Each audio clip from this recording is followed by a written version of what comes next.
In order to understand the concept of culture better, we can use the metaphor of an iceberg. The iceberg has both visible and invisible parts. In the visible part, there are elements of culture, such as food, language, music, rituals, art, and clothing. When you first interact with a new culture, this is the part you will observe first.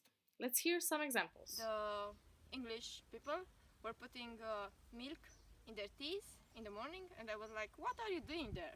Because in Romania we never mix tea with milk. But then I tasted it, and it was really good, yeah. In Asia, they are super polite and all the time do this.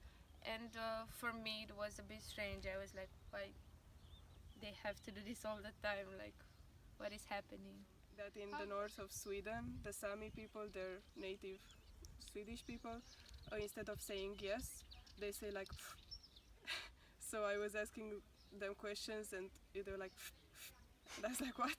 What is that? In the invisible part, there are elements such as customs, traditions, behaviors, beliefs, and values.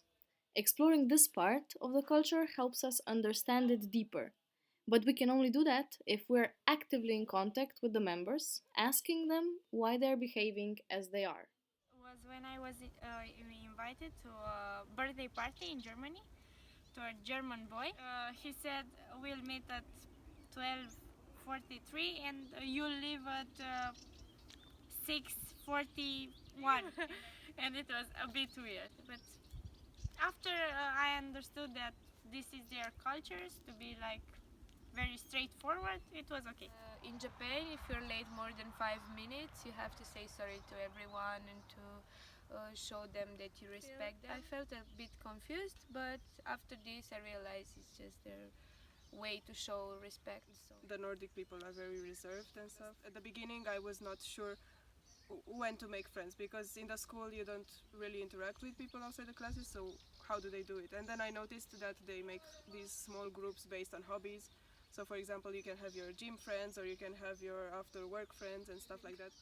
And then someone explained to me, that a person who knew both Swedish and English explained to me that that's how they do it, and I was like, okay. To avoid misunderstandings that can lead to cultural conflicts, we need to be aware of the part of the iceberg underwater.